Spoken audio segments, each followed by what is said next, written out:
Bonjour les sportifs connectés, c'est Jérôme du blog montrecardiogps.fr. Voilà l'Amazfit T-Rex. Alors, on connaissait les Amazfit Stratos qui ont fait un carton ces années passées dans le domaine sportif du triathlon, sur triathlon, course à pied, etc.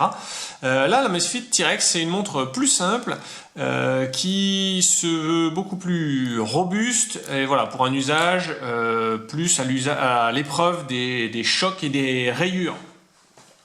Donc on va trouver une montre plus simple avec un peu moins de fonctionnalités sportives et en revanche beaucoup moins chère, encore moins chère que l'Amazfit Stratos. C'est pour ça que j'avais envie de tester cette montre. Visuellement, ça ressemble un peu à une G-Shock connectée, vous allez voir. Je vais vous présenter ses caractéristiques d'abord physiques. Ensuite, on passera en revue les fonctionnalités sportives, les fonctionnalités de suivi quotidien, les fonctionnalités connectées. Et si après avoir vu cette vidéo, vous avez envie d'en commander une, je vous mettrai dans la description un lien affilié qui me permettra de toucher une commission sur votre commande sans vous faire payer plus cher. Alors, robustesse, pourquoi? Eh bien tout simplement parce que l'Amazfit T-Rex répond à la norme 1000 STD 810G. C'est un nom un petit peu barbare, mais c'est tout simplement la norme de robustesse des équipements de l'armée américaine. Donc c'est une garantie contre les chocs, contre les températures froides, les températures chaudes, contre les chocs thermiques, contre la poussière, contre l'eau salée. Donc voilà, ça ne s'arrête pas que à l'étanchéité sous l'eau. C'est une assez grosse montre, elle fait 52 mm de diamètre, en revanche elle est assez fine, 13,5 mm, et surtout légère, elle fait 58 grammes, c'est même surprenant quand on la prend en main, en fait on s'y attend pas. Une montre de ce gabarit, une montre outdoor, elle fait d'habitude dans les 70-80 grammes, là 58 grammes on a quand même une impression de légèreté, mais quand même un bel écran.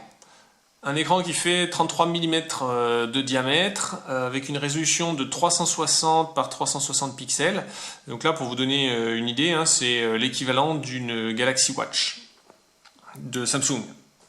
On a dessus un verre Gorilla Corning, ce qui est la garantie anti-rayures. En revanche, il a un peu tendance à attirer la saleté sur le pourtour ici, sur le bord de la lunette, c'est un peu difficile à nettoyer. Et on voit un peu les saletés, je pense qu'on ne le voit pas super bien à l'écran. On le voit mieux quand c'est noir, voilà. Là, on voit bien qu'il y a de la crasse, là. On voit un peu plus les données, on voit aussi les empreintes de doigts, etc. Mais c'est quand même un écran avec une bonne résolution qui permet d'afficher de belles watch face. Le bracelet il est assez épais, alors assez épais, ça donne un aspect un peu plus rigide que ce à quoi je suis habitué sur les montres de sport. Ça dit, pour moi c'est une garantie aussi de solidité, à mon avis il ne cassera pas dans les 6 mois ou dans l'année qui vient. Même chose, il n'y a pas de petite tirette avec des tâches rapides comme on voit maintenant sur les montres connectées. Ici, c'est des vis. Je pense que c'est là encore un gage de solidité quant à l'attache du bracelet. L'écran tactile fonctionne très bien. On a peu de widgets. Je le passerai en revue parce que c'est plus tard, puisque c'est surtout des widgets d'activité quotidienne. Et puis ensuite, on parlera de toutes les applications qu'il y a ici lorsque je parlerai de la partie montre connectée. On a 4 boutons qui ne permettent pas de tout contrôler sur la montre. Parfois, on est obligé d'utiliser la zone tactile, par exemple ici, si on veut régler la luminosité, ou alors là, pour activer le mode économie d'énergie. En termes d'autonomie, on a 20 heures d'enregistrement d'activité sportive et 20 jours en montre connectée. Ce qui est pas mal, c'est que lorsqu'on s'apprête à lancer une activité sportive, on a là l'autonomie qui est affichée soit en pourcentage restant de la batterie et également en heures. Donc là, voilà, je sais que je peux encore faire à peu près 17 heures de sport en extérieur en profitant de tous les capteurs. Donc en termes de capteurs, on a une puce GPS GLONASS, on a bien évidemment un cardio optique au dos de la montre. En revanche, pas d'altibaro, donc ça c'est pas top pour un usage outdoor sur le dénivelé. Et puis pas de possibilité de connecter une ceinture cardio. Ça c'est quelque chose que Amazfit a consacré à la gamme Stratos, qui est plutôt pour l'usage sportif, et qu'on ne peut pas faire sur la T-Rex. Sur votre téléphone, attention, il va falloir télécharger une appli qui s'appelle ZEP. En fait, l'application Amazfit a changé de nom, je ne sais pas pourquoi.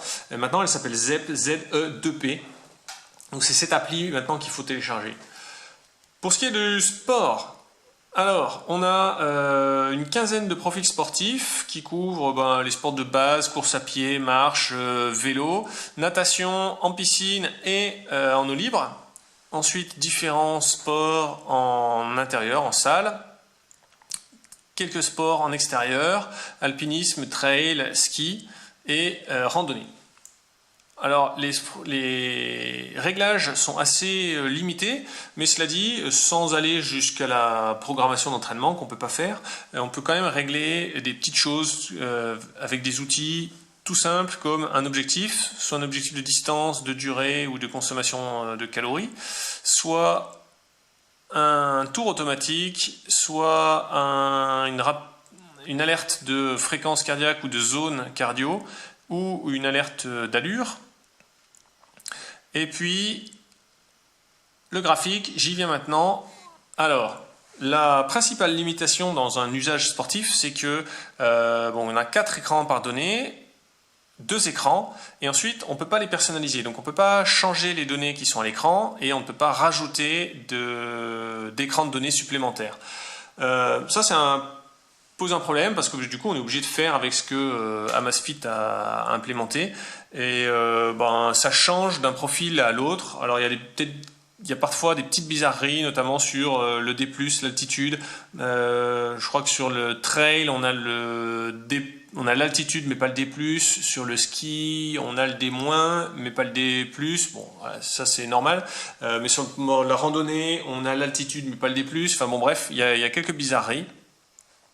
La seule chose qu'on peut personnaliser, c'est cet écran-là, qui est un écran de graphique, où ici, donc pour la course à pied, j'ai mis l'allure, mais sur, par exemple, le trail, on peut y mettre un graphique d'altitude, ce qui est un peu plus utile.